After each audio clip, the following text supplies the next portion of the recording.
पराठा हो या फिर रोटी हो और या फिर हो पूरी, ये रेसिपी बनाने के बाद ना आप लोग इस तीनों के साथ ही सर्व कर सकते हो। जब आप लोग इसको एक बार बना लोगे ना, आप लोग का दिल करेगा कि ब्रेकफास्ट में ही इसको बना कर खा लें, क्योंकि ये चना आलू की रेसिपी ना इतनी कोई मज़ेदार सी है, बहुत ही जल्दी बन के तैयार होती है। इसको बनाने का तरीका काफ़ी आसान है और जो हम लोगों ने इसको तड़का दिया है ना, उससे ही इसका सारा गेम चेंज हो जाता है। तो चलिए इसको बनाना स्टार्ट करते हैं। एक कढ़ाई में ऐड कर देंगे हम लोग ऑयल और प्याज। अब प्याज को मिक्स करके हम लोग प्याज को ब्राउन कर लेंगे। ज़्यादा डार्क कलर नहीं देना, बस ये हल्का सा ब्राउन कलर जब आ जाएगा, उसके बाद आप लोगों ने ज़ीरा ऐड कर देना है इसमें 1 टीस्पून, और इसके साथ ना हम लोगों ने आलू ऐड करने हैं। पहले हम लोगों ने आलू को अच्छी तरह से पका लेना है। अब यहाँ पर आलू जो है मैंने बिल्कुल छोटे-छोटे से क्यूब्स की शक्ल में कट कर लिए हैं। इसको हम लोग पका लेंगे और मिक्स कर लेंगे 2-3 मिनट तक, तो ऐसे ही हम लोगों ने इसको मिक्स कर लेना है, ताकि आलू के ऊपर ना अच्छी तरह से ब्राउन कलर आ जाए हल्का-हल्का सा, और इसका टेस्ट भी काफ़ी अच्छा आता है जब आप लोग इसको मसाले के साथ फ्राई करते हो। तो इस टाइम पर हम लोग 1 टीस्पून सालन वाला जो रेगुलर डेली मसाला होता है ना, वो ऐड करके इसको 2 मिनट के लिए फ्राई करके पकाएँगे आलू के साथ।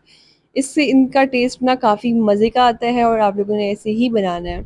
अब आप लोगों ने टमाटर लेने हैं, टमाटर मैंने लिए हैं 3 अदद, सब्ज़ मिर्ची आप लोग अपने हिसाब से रख लीजिएगा। नमक भी अपने टेस्ट के मुताबिक रख लें और इसके बाद ना इनको मिक्स कर लें। अब मिक्स करने के बाद ना आप लोगों ने करना क्या है, टमाटर को हम लोगों ने गलाना है, तो टमाटर को गलाने के लिए ना, अगर आप लोगों के टमाटर पानी छोड़ता है, वैसे छोड़ता ही है, लेकिन उसके बाद भी अगर आप लोगों को ये ज़्यादा ड्राई लग रहा है ना, तो थोड़ा-सा पानी आप लोग इस स्टेज पर ऐड कर सकते हैं। और इसके बाद ना पानी ऐड करने के बाद आप लोगों ने इसको कवर करना है, ताकि टमाटर गल जाए और आलू हमारे सॉफ्ट हो जाए, कुक हो जाए।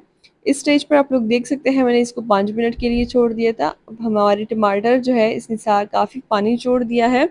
इसको अच्छी तरह से मिक्स कर लेंगे। अभी आप लोगों ने इसको मिक्स ही करना है, ताकि टमाटर बिल्कुल अच्छी तरह से घल जाए, क्योंकि वो जो साबुत-साबुत टमाटर नज़र आते हैं ना, उसका बिल्कुल भी कोई मज़ा नहीं होता। तो इस टाइम पर हम लोग 1 कप जो है पानी ऐड कर देंगे, इस तरह से, और इनको मिक्स कर लेंगे। अब इनको मिक्स कर लेंगे क्योंकि हमारे आलू जो है वो हल्के से जो है रह गए हैं, मतलब फुल डन नहीं हुए हैं, तो इसी पानी में ये कुक हो जाएँगे।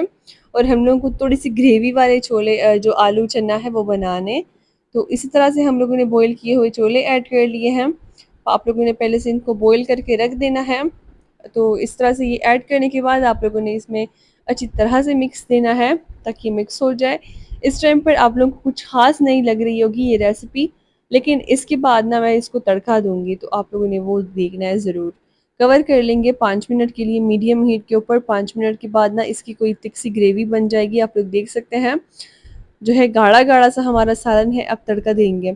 तड़का देने के लिए गरम तेल में ज़ीरा, सालन का मसाला और सब्ज़ मिर्चें ऐड करके ना आप लोगों ने इसको फ्राई करना है। अब ये गरमा-गरम तड़का आप लोगों ने फ़ौरन से इसे ही जो है आलू चना के ऊपर डालनी है। इसको मिक्स नहीं करना। 5 मिनट या 2-3 मिनट के लिए ऐसे ही छोड़ दें कवर करके, ताकि इसका सारा टेस्ट इसमें चला जाए, और सब्ज़ मिर्ची ऐड कर देंगे या फिर हरा धनिया भी ऐड कर सकते हैं।